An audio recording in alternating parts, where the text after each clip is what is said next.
भिलाई के कला मंदिर सभागार में नारी शक्ति वंदन अधिनियम के समर्थन में नारी शक्ति सम्मेलन का आयोजन किया गया, जिसमें बड़ी संख्या में महिलाओं ने भाग लिया। कार में मुख्य अतिथि के रूप में राज्यसभा सांसद लक्ष्मी वर्मा उपस्थित रहीं। इस दौरान महिलाओं ने अधिनियम लागू करने के लिए प्रधानमंत्री नरेंद्र मोदी के प्रति आभार व्यक्त किया। सम्मेलन में पद अवार्ड से सम्मानित सबा अंजुम मिली माता सम्मान प्राप्त लालेश्वरी साहू, बहादुर कलारीन सम्मान से सम्मानित चित्रलेखा सिन्हा, अंतर्राष्ट्रीय खिलाड़ी कविता साहू और महिला बाल विकास अधिकारी सीपी दुबे का सम्मान किया गया। राज्यसभा सांसद लक्ष्मी वर्मा ने कहा कि नारी शक्ति वंदन अधिनियम 2023 भारत के लोकतांत्रिक इतिहास में एक युगांतरकारी कदम है, जो महिलाओं की सहभागिता को नई दिशा देता है। उन्होंने कहा कि लोकसभा और विधानसभाओं में 33% आरक्षण से महिलाएं नीति की लाभार्थी नहीं बल्कि नीति निर्माण में भागीदार बनेंगी, जिससे विकास अधिक समावेशी और प्रभावी होगा। उन्होंने यह भी कहा कि महिलाएं नेतृत्व वाला विकास ही विकसित भारत 2047 के लक्ष्य को साकार करने में महत्वपूर्ण भूमिका निभाएगा। सम्मेलन में महिलाओं ने एकजुट होकर नारी सशक्तिकरण के इस कदम का समर्थन किया और इसे देश के विकास की दिशा में अहम बताया।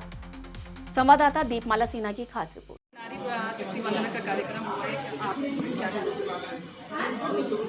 देखिए, ये भारत देश है और भारत देश में कुछ कालखंड से पहले यदि देखें तो उस समय भी नारियों का सम्मान था। बीच में व्यवस्था के तहत नारियां घर संभाल रही थी और पुरुष बाहर संभाल रहे थे। हमारे यशस्वी प्रधानमंत्री नरेंद्र मोदी जी ने 2023 में इस विषय को रखे हैं, नारी शक्ति वंदन अधिनियम, और वो अब पारित होने जा रहा है। जिस तरह से घर को संवारने में महिलाओं की भूमिका बहुत अहम होती है, देश को संवारने में भी महिलाओं की भूमिका बहुत अहम होगी और सभी बहनें देश की नारी शक्ति सम्माननीय प्रधानमंत्री जी को धन्यवाद ज्ञापित करती हैं, उनका अभिनंदन करती हैं, कोटि कोटि धन्यवाद करती हैं कि उन्होंने नारी के सम्मान में ये अधिनियम पारित कर रहे हैं। और एक नंबर है जिसे सभी बहनों से निवेदन करूंगी कि वो नंबर अपना डायल करें, ताकि हम अपने प्रधानमंत्री जी को एक संदेश देंगे कि हम इस अधिनियम के समर्थन में हैं। नंबर है 96667174×3। धन्यवाद। निर्णय है और क्रांतिकारी निर्णय है।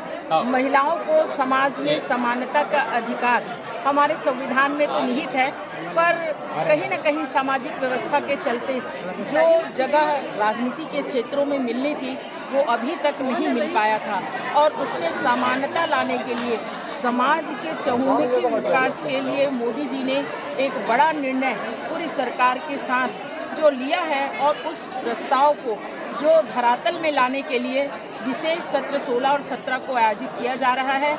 सभी दलों से आग्रह किया है कि ये 50% जो हमारी बहनें हैं उनके अधिकार की बात है, सभी लोग साथ आएँ और इसमें हम महिला को आरक्षण देकर 33% भागीदारी के साथ समाज में नीति निर्धारण जो संस्थाएं हैं उसमें भूमिका में बैठाएं, ताकि हमारा जो लक्ष्य है 2047 तक जो भारत विश्व पटल में एक विशेष पृष्ठभूमि के साथ स्थापित हो, विश्व गुरु बने।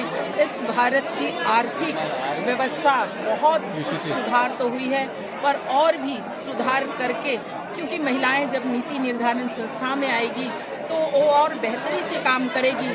मुझे लगता है कि महिलाएं जो घर में केंद्र की धुरी होती है, और उस धुरी के तहत देश की अगर धुरी बन जाएगी तो यह देश महान बन जाएगा। कितना उत्साह है महिलाओं में? महिलाओं में भरपूर उत्साह है। मोदी जी धन्यवाद मोदी जी को कर रहे हैं। मैं भी आपके माध्यम से धन्यवाद देती हूँ, उनका आभार व्यक्त करती हूँ कि ऐसा ऐतिहासिक निर्णय कोई संवेदनशीलता के साथ लिया है, तो वो सम्माननीय इस देश के प्रधानमंत्री नरेंद्र। कांग्रेस आरोप लगा रही है मैम कि परिसीमन छोड़कर महिलाओं का आरक्षण दे रही है। देखिए, आरक्षण उनकी सरकार दे नहीं पाई। मैं किसी पे आरोप नहीं लगाना चाहती हूँ।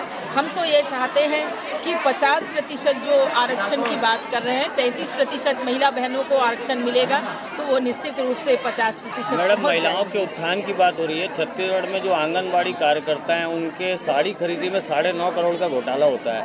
इसको कैसे देख रही हैं आप? देखिए, जो भी जब काम हुआ है और उसमें अगर कोई ऐसी बातें आ रही हैं तो निश्चित रूप से उसमें जांच भी होता है और कार्रवाई भी होती है। कार्रवाई निश्चित रूप से होगी और हो रही है। छत्तीसगढ़ की कैबिनेट की सरकार ने आज यूजीसी अधिनियम जारी की है, लागू की है, किस रूप में देखते हैं आप? Uniform civil code. देखिए, कहीं न कहीं एक अच्छे के लिए सरकार काम करती है और वही काम भाजपा की सरकार कर रही है। नारी शक्ति वंदन सम्मेलन का कार्यक्रम हुआ, किस तरह का कार्यक्रम था, कौन आए थे, इससे क्या संदेश देना चाहिए? नारी शक्ति वंदन कार्यक्रम पंच से लेकर जो पार्लियामेंट तक का सपना हमारे यशस्वी प्रधानमंत्री जी नरेंद्र मोदी जी ने जो सोचा था, उसी सपने को साकार करने के कुछ दिन पूर्व यह आयोजन किया गया, क्योंकि यह आयोजन प्रत्येक महिला को यह बताने के लिए कि वो किचन तक ही सीमित नहीं है, वह पार्लियामेंट में अपने प्रश्नों के उत्तर पूछ सकती है और प्रश्नों के उत्तर दे सकती है और अपने विचार वह वहाँ पे पार्लियामेंट में रख करके उसमें जो धुरी चलती है देश की, उस धुरी में अपनी भागीदारी दे सकती है। यह कार्यक्रम में हमारी सम्माननीय राज्यसभा सांसद श्रीमती लक्ष्मी वर्मा जी आए थे और केस सज्जा आयोग की अध्यक्षा सम्माननीय श्रीमती मोना सेन जी आई थी और हमारी जिला पंचायत अध्यक्षा सम्माननीय बहन सरस्वती बंजारी जी थी। बाकी अलका बागमार जी, कुमुद बघेल जी, स्वीटी कौशिक जी और मैं स्वयं तृप्ति चंद्राकर, हम लोगों की एक टोली बनी हुई है जो कि प्रदेश से आदेशित था।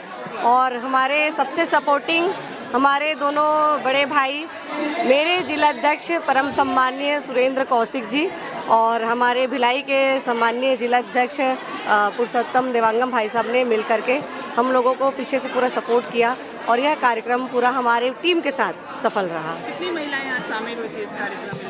हमने तो यहाँ पे सिटिंग अरेंजमेंट करीब 600 का किया था, लेकिन करीब 700 750 हमारा जो है यहाँ पे 1000 पार हो गया समझ लीजिए, क्योंकि यहाँ पे ये मान के चलिए 750 तो अंदर ही थे, बाहर भी और महिलाएं बहुत सारी बैठी थी। हाँ, 1000 का मान के चलते हैं अपन। Thank you. मेरा नाम तृप्ति चंद्राकर है, मैं भारतीय जनता पार्टी महिला मोर्चा जिला अध्यक्ष दुर्ग हूँ।